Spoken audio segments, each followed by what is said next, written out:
Such memories in this little book for me. Hey friends, it's Annie Faith. I'm sitting here in the library of my home.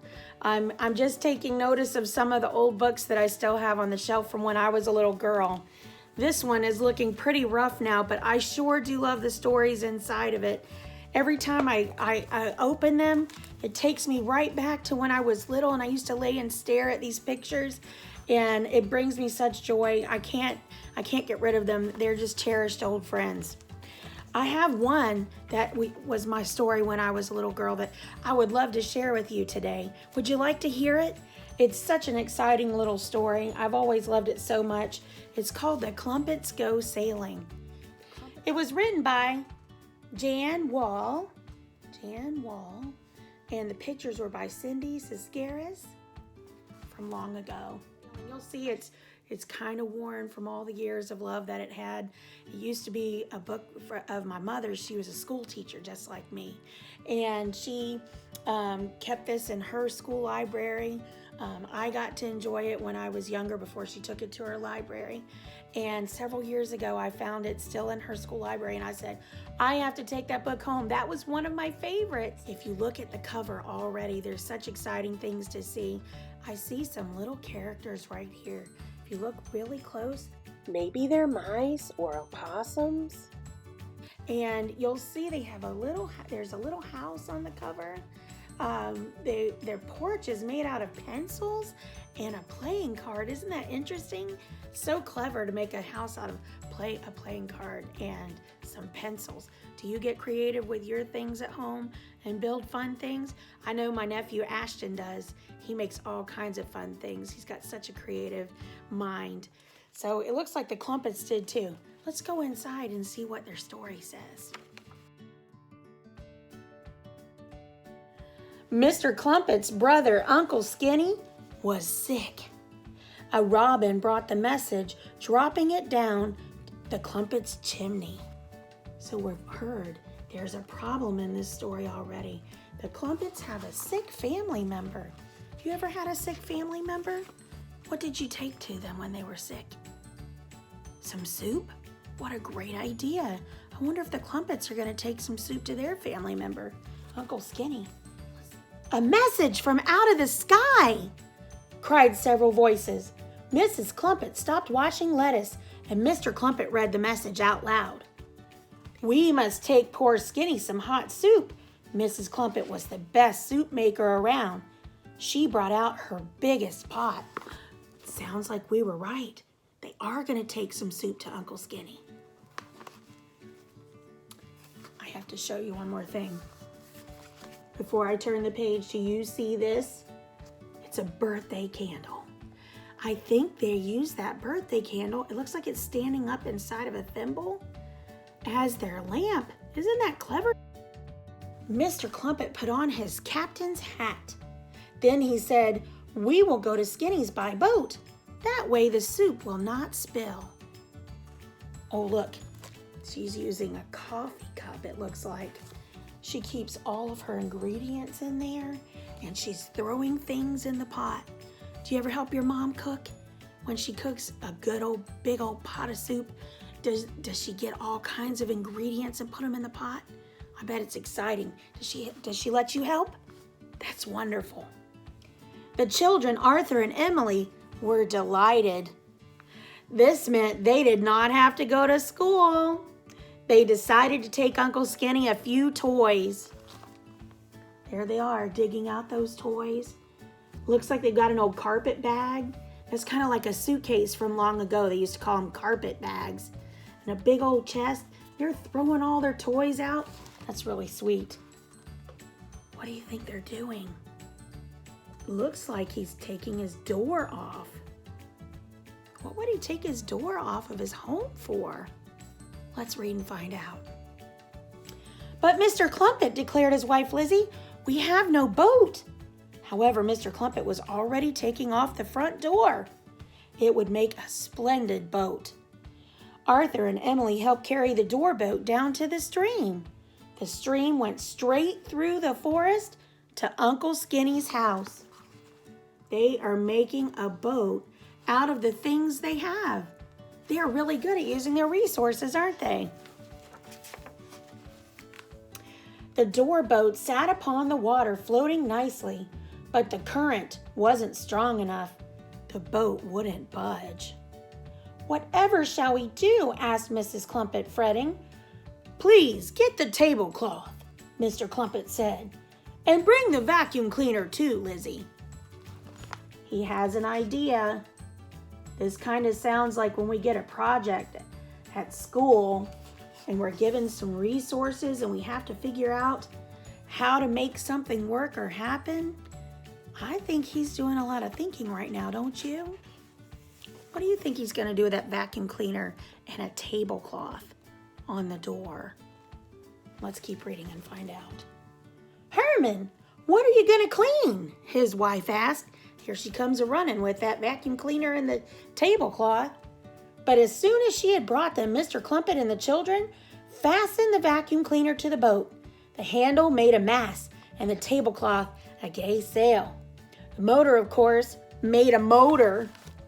Oh my, how creative can you be? They made a boat out of a door, a vacuum cleaner, and a tablecloth. I wonder if you could do that in real life. I don't know about that, but it's a story. So sometimes funny things happen in a fictional story that wouldn't happen in real life, but it's fun to imagine. Alas, the vacuum cleaner was so heavy the boat began to sink. Emily, the sail trimmer, teetered. Mr. Clumpet took off the machine. Mr. Clumpet was happy, and so was Mrs. Clumpet, for she had been wondering where they would plug it in. She offered the hall hat rack instead. It made a sturdy mast. The steaming soup pot was put aboard. Emily and Arthur helped stir the hot, thick soup. Oh, so they discovered there was a problem. It was too heavy with the vacuum cleaner. They got the coat rack instead. It was much lighter and it was able to hold up the tablecloth so that they didn't have to worry about the weight. Then at last a wind came up. "Cast off!" cried Mr. Clumpet. Using a broom to push them from shore, they set sail. Swish, swish, swish. Everybody helped. They're a nice family. They're all helping one another. Oh, look there. The children are sailing their little boats off the deck there. The voyagers were greeted by friends who sat around enjoying the afternoon. "There goes the Clumpet sailing," they said in admiration. All their neighbors watching them go by. Look at there. They're taking shade under the flowers. Through the tiny window, here's one of my favorite parts when I was little. In the door, the Clumpets watched the fish at the bottom. Do you see that? Of the stream. The fish looked up at them. Look at that. They're all looking through the peephole of their door. They're watching the fish sailing around. And look, there's the fish looking back up at them. I love this story so much. The soup smelled so delicious that bees and butterflies buzzed and flittered. The Clumpets shooed them away, and Mrs. Clumpet's hat blew off the mast and into the water. A green bullfrog brought it back in its mouth. Swimming briskly, Mrs. Clumpet was very grateful. That's a nice bullfrog, if you ask me, to bring back her hat like that. Oh, now we get to meet Uncle Skinny. At his house downstream lay poor, feverish Uncle Skinny. His head was propped on many pillows, a cold cloth resting on his snout. Look at poor Uncle Skinny, lying in his homemade bed. He just looks pitiful lying there, doesn't he? Look at all the fun things you see in his room. They've used some clever things again. Looks like some crayons for a headboard, an old sardine can for his bed.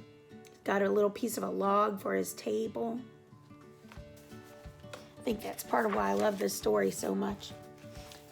"Can't you go faster, dear?" asked Mrs. Clumpet. "The soup is getting cold." Quickly, Mr. Clumpet paddled with the broom, but he soon tired of this and let the boat drift along while he played cards with Mrs. Clumpet. So now they're just kind of resting and sailing along while they take their little journey. Now the current was beginning to run. Arthur and Emily watched their toy boats bobbing behind on strings. Their eyes felt droopy. The next thing they knew, what do you think's going to happen if their eyes were feeling droopy? They're just kind of relaxing on the boat, waiting for their journey to be over. The big sun was setting behind them. The children curled up together. Mrs. Clumpet quietly sang a song. Mr. Clumpet had brought a lantern, which he now lit the whole dark night through. He stood watch, staring. Finally, he too grew tired. All the Clumpets were fast asleep. Their boat drifted right past Uncle Skinny's. Luckily, Uncle Skinny was feeling better. He happened to look out the window. He rushed out with a long pole just in time to save them from tumbling over the rapids. Look at Uncle Skinny run with his pole. There they are. He's catching them just in time. Keep them from going over those rapids. Sound asleep. All their mouths were hanging open. You're going to see some doodles that either I or one of my mom's students made on this page, but it's still a fun story. The Clumpets woke up. Mr. and Mrs., Emily and Arthur. They were so happy to see Uncle Skinny. They were so happy they hadn't gone over the roaring rapids. They went inside and heated the soup because it had grown cold. I imagine it would for a trip that long. Went all night long. The Clumpets were so hungry they could have finished all the soup themselves. They remembered why they had come. Why had they come? For Uncle Skinny, that's right. They wanted to bring him some soup, help him to get better. Soup seems to have that warm feeling. And Uncle Skinny got lots too. He certainly deserved it. Isn't that a great story? I used to enjoy that story so much. I hope that you enjoyed it as well. Remember, can't judge a book by its cover. Just because it's an old cover, just because it's worn, the stories inside are still wonderful. They still will bring you lots of joy and lots of things to stare at and imagine. And you never know what inspirations you might find in that little story. I'll tell you what, I learned so much from these stories, and I hope that you did too from my Clumpets Go Sailing. Today we learned about how to be kind to others if they're sick and how to look out for our family members. We learned how to use our good thinking skills, and if we have a problem, we can look at the resources around us and be able to see if we could solve our problem. The Clumpets sure did solve their problem. Remember, they didn't have a boat, so they used their door. They needed a mast, so they at first used their vacuum cleaner and a tablecloth, and when that proved that it didn't work, they kept thinking. They didn't give up. Then they tried something else, and it turned out that that solved their problem, the coat rack and the tablecloth. So go check out old books too. Look for the ones with the ratty tatty covers. You may never know what adventure you may find inside. Thanks for joining me today. I sure have enjoyed having you. Bye, everybody. Friends, I had so much fun reading that story to you today. Email me at anniefaith@yahoo.com. Let me know what you'd love to hear me read. Also, tell me about what you're reading at home with your families. There are so many things we can share together in stories. Be sure and visit your local library this week. There are so many free books just for you waiting. And also, read together with your families. The best way to being an amazing reader is to read more. Love you guys. Bye.